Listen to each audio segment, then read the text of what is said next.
Alright guys, Prestigious Talks. Today we're going to be doing something similar. We're going to be going through some Instagram reels. We actually got 3. One's Alex Hormozi, one's Mike Tyson, and the other one is Andrew Tate.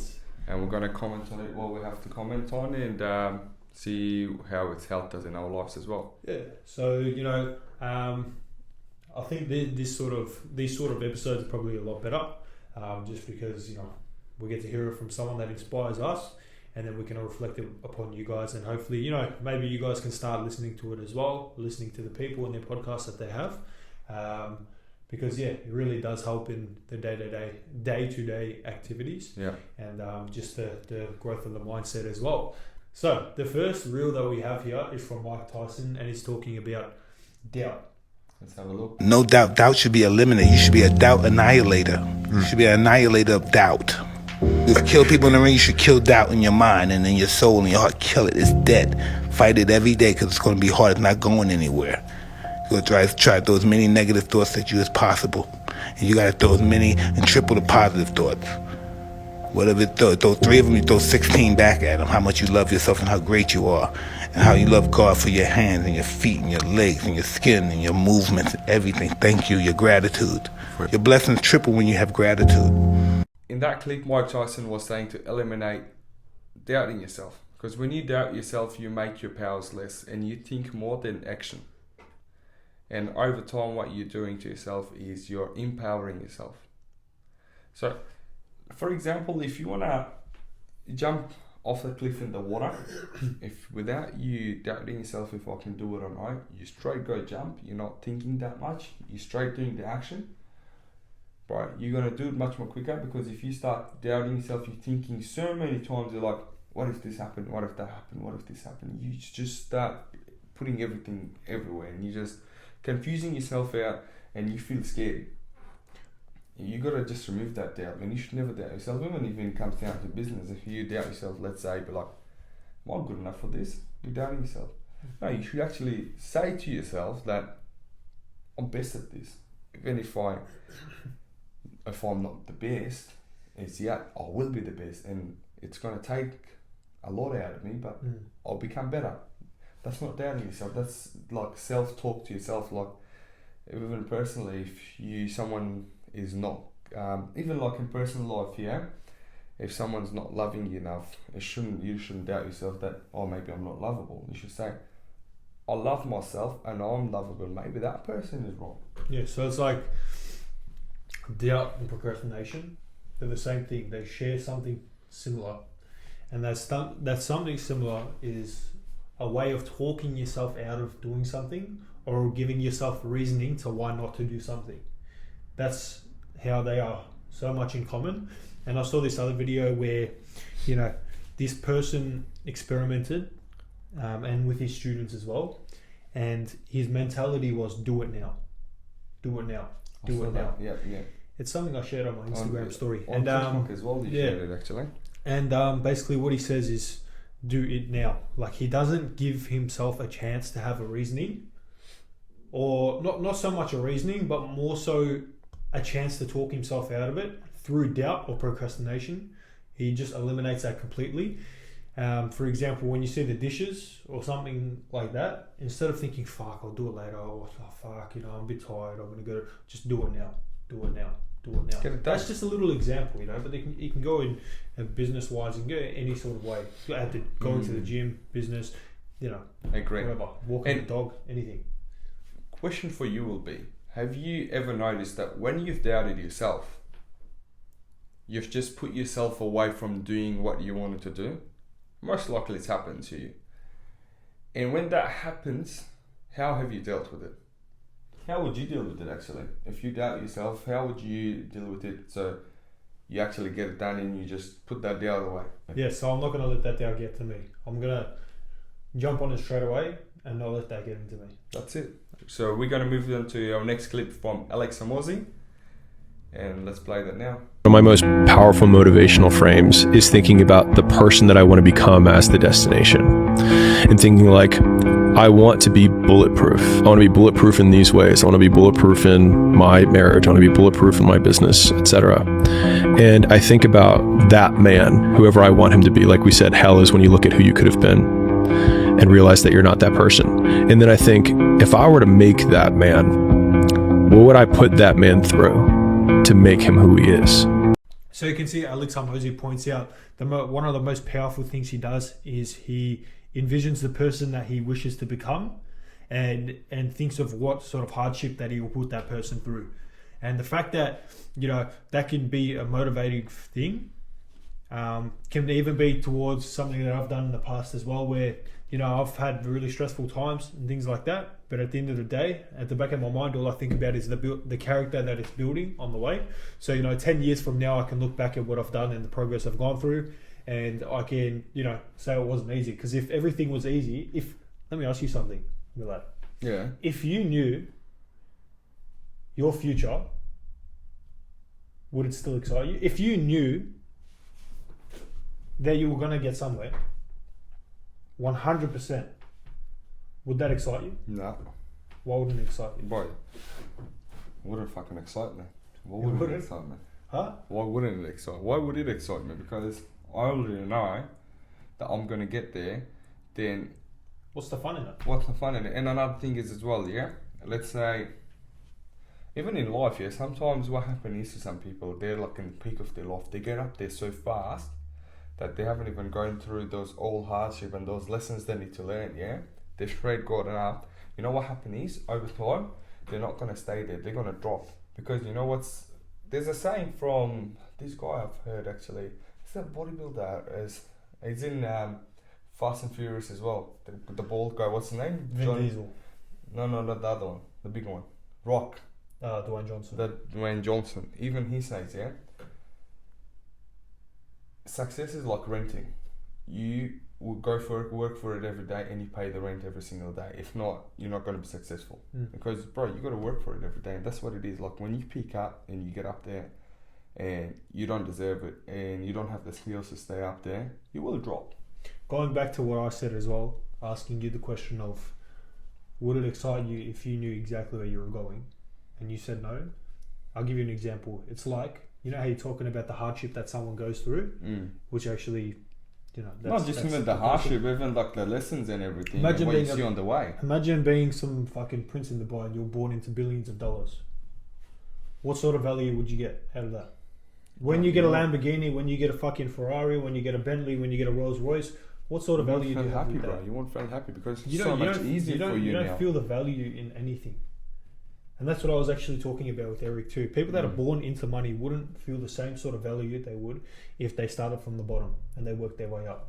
Because you achieved it, you've got that confidence in yourself. Yeah. You know, everything gets developed in the process. That's how I feel. I'm still going through that process, and I'm still finding myself every day of how I can improve and how I can be better.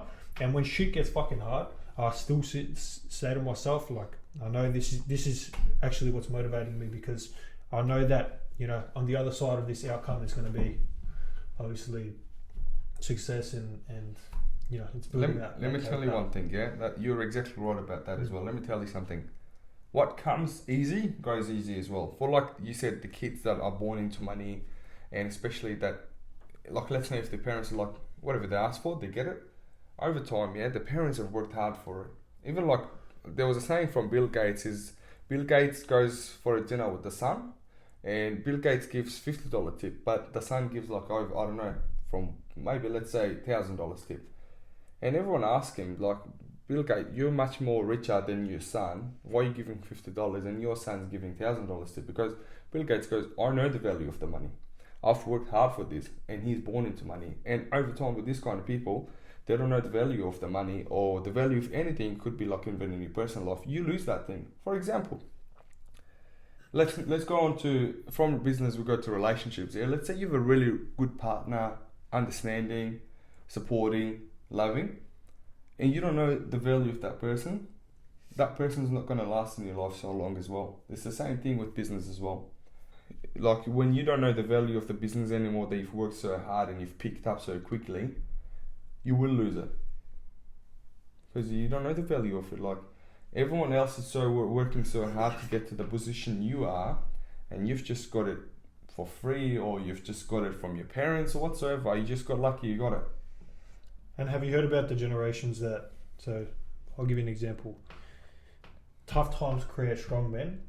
Strong men create good times. Good times create weak men. Exactly. Do you know what that 100%. saying is? It's when, for example, we're working hard right now. Now, 10 years go by. Say we're multimillionaires in a really good position. We have kids. Now, if we give them everything, they won't know the value of anything. Now, when they're growing up, they're not going to go. They haven't gone through that tough time. They haven't built that side of them. They haven't seen that side of themselves. They're just too used to grabbing something like and getting it, for nothing, and not working for it. And I've seen in my personal life people that have grown up in their way and their mentality towards things. People have been giving up on things because they can't face that tough time. I've got a very good example for that. There's so many different aspects of why it's so important to see what Alex Hormozi sees in, going through that tough time is actually a positive thing because it creates the person that you wish to become. That's such an important thing. That's why he sort of points it out, and that's why I've reflected it into my own life, and I can go, fuck, that's actually, I can actually relate to that in a way. And I can use that as motivation too, and it's helped me so much. 100%. So what were you going on that? Even, I heard a story about like a very successful builder. Like I would say his net worth was probably close to billions, yeah? And what happened is, he gets older, he's got 2 sons, so he gets older, he's trying to step out of his construction company now. He steps out, he retires and gives it to their son. But what happened is, this guy was giving everything that the sons wanted, taking it easy on them because it's their son. Bro, the moment they take over, the business doesn't even last. It's multi-billion-dollar company collapses. Because they were not trained for it. They were like, first of all, the parents or the father didn't put them through the hardship that the father went through. He knew the value and he knew how he got there and the hardship that he's seen. Why do you think they couldn't keep the business up? Because it was so hard. It was so hard for them because they were getting everything so easy in their life. Like whatever they were asking their dad, giving it to him. Or their mum, dad, give it to them. Without work. Like personally for myself, exactly. Personally for myself, my kids, even if I'm a billionaire, I would want my kids to fucking know the value of money, know the value of relationships, and know the value of friendships with anyone. Because when you lose something, even if you get it back, it's not going to be the same. It might be better, but for it to make it better, you will need to go through things. That's when it's going to get better. But if you can't even go through the process of getting something back, you're never going to get it back. So from here, you're dropping, bang. You're on the floor. From the sky, you drop to the ground. Because you don't know the value. Just explode. Exactly. That's how it's going to be. Alright, so the next one we're going to be talking about is the controversial man, Andrew Tate himself. Every single time I'm making billions of dollars, I do it with other people. I don't do anything by myself. Every single thing I do and all the money I make is done with other people on my team. And you, Mr. Nobody, with no friends, thinks you're going to pull off better than us? As you can see, Andrew Tate's really excited in that video, and I love his energy, man. I love Andrew Tate's energy. He knows confident. The way he talks, the way he presents himself. I love it. With this guy, and even what he's saying is everything that he does it as a team. He does it with like switched on people, like A game player like himself. He makes sure that he's got A game players in his team that's gonna be putting the work in as much he's doing, or like just thinking, like be switched on, be creative. He's not gonna be having like, especially retardeds in his team. Obviously, someone like Andrew Tate would want someone that's like switched on, like fucking confident, and they know what they're doing. Yeah, all his mates and everything, all his friends are like multi-millionaires as well. And even also one of his videos, he was saying that most of his businesses are with his business partners. He's got business partners in every business. Like he's got business partners that would be helping him out in the business while he's away, or while he's taking care of some other business in his life. And even if you say you're running a business, you're not going to be able to run a business by yourself. I would say that. But when you have a team and you have a system, your business is running itself. 100%. I was talking to you about my business. I was like, my construction business, I want to systemize it. I want to make it more not dependent on me. I want to get some A players in my team so they can run everything, and I want to overview it, and I just want to focus on my other businesses on the side that I have. Yeah, it's like trying to grow them much more better, because at the end of the day, I can't be full-time working in a business, because if I'm full-time working in a business, that's a full-time job for me. You can do anything, but you can't do everything. You're correct about that. You can do anything, but you can't be doing Popped everything. into my head, bro. That's the thing. But so as Tate was saying as well, you need to have switched on people, because if you think about it, wolves go somewhere, they go in a pack, yeah, to go fucking hunt something. It's much more easier to do so. That's how it's going to be. So that concludes the episode of Prestigious Talks. I hope you guys enjoy it. These 3 clips, I reckon they're pretty good, implemented in our lives, and saw some progression. So, and sort of on the mind. We're always very excited to be sharing what we have with us and the information and the knowledge we've got in us. Yeah, so I mean, this has been Prestigious Talks, and ciao.